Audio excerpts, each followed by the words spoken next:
I grew up in Teesside. My father worked at British Steel up till the 80s. You couldn't get any further away from life in the countryside. Like many others, my childhood was a mixture of football and nature. The steelworks were shut down, thousands were made redundant, and we moved to Suffolk. I was 15, and although at the time I didn't really appreciate just what this move meant, it was an upheaval, a life-changing move, and it started an apprenticeship with ferreting. If I'm brutally honest, I'm never going to finish. When I started, I made mistakes.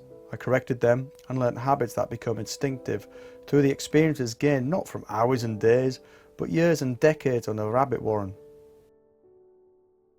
To me, it was very similar to when I learnt to drive a car.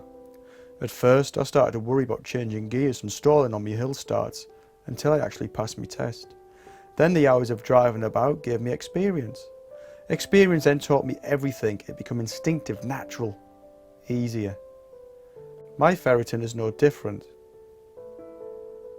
For those that don't know what ferreting is, just let me explain. In the United Kingdom, ferreting is a traditional craft of hunting with ferrets to manage the rabbit population, but in an environmentally and organic manner. It is timeless, it doesn't discriminate against those that practice it, and is enjoyed by the young and old alike.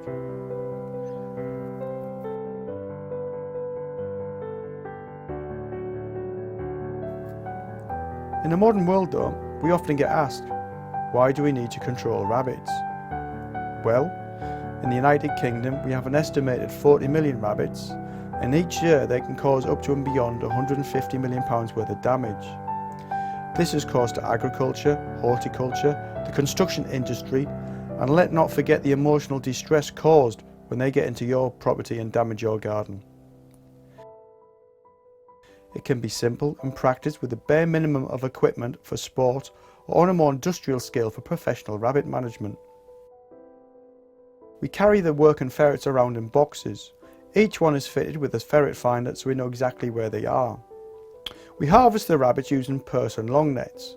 The purse net is a net that is laid over each individual hole, whereas the long nets are dropped away or in between the warrens to catch or prevent escape. This is traditionally practiced in the months between September and March when the undergrowth is at its lowest and the warrens are accessible. We enter the ferrets into the warrens and their prey drive kicks in.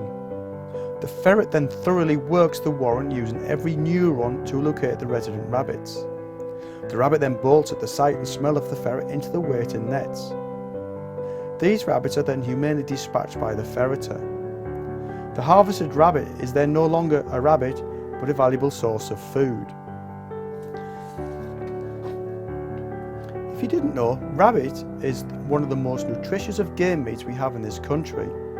This is mainly down to its free-range lifestyle. The rabbit does what it wants, when it wants and how it wants, and this is all transferred through into its meat. Using ferrets to manage rabbits ensures that our environment isn't tainted with indiscriminate poisons or toxins. And as every rabbit harvested is used for food, the often cited moral dilemma of taking an animal's life is answered as nothing is wasted. The provenance of ferreted rabbit is unquestionable.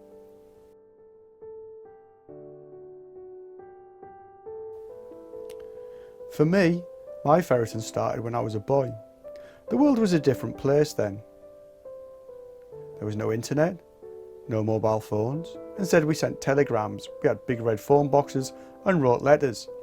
The art of conversation was still strong, yet we travelled little. I had a pungent nicotine albino hob ferret. I carried this around in a ferret box the size of a coffin, weighing as much as a bag of dog food, all on my push bike. I ferreted at the local dairy farm. Caught little, yet such was my passion and drive for ferreting, I quickly realised I was a little bit different. I looked at my mistakes intensely, held post-mortems and took my time in correcting them, and over time my pastime became my profession. But it is still my childhood passion.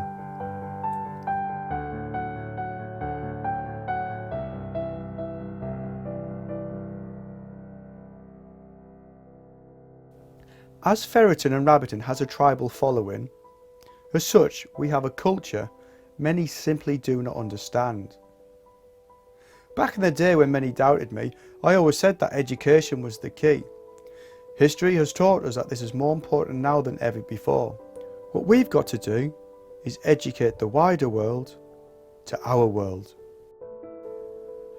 We found ourselves in a world, where technology has stripped the core elements of fieldcraft away. Impatience is rife, but patience is essential if you are to become successful. Everyone has become fast reliant on fast downloads, 4G technology and instant success. But to me, Mother Nature is unpredictable. The fine unscripted drama that simply cannot be hurried. This is why I think ferreting has survived the 21st century, as its simplicity is its core strength. The quiet, stealthy approach, using nature to restore the balance of nature, whilst its byproduct is an organic, nutritious meat for the table. But the taking of an animal's life presents a moral dilemma, but this answers all of them. Nothing is wasted, nothing is destroyed or forced to experience indiscriminate poisons or toxins, so therefore the ferreter, in my eyes, is a hunter-gatherer par excellence. One that is part of nature, one that is an integral part of our world. These hunter-gatherer skills that the ferreter employs may to many appear primitive, but these are the skills that have ensured that our nation has survived wars, strikes and recessions, all thanks to the wild rabbit. Ferreting has taught me many life skills, being responsible for my animals, the respect I have for the living countryside, its inhabitants and all those that enjoy it. It has given me friendships and a life that would be poorer if it wasn't for my ferreting. Who am I? I am Simon Whitehead, and this is my ferreting.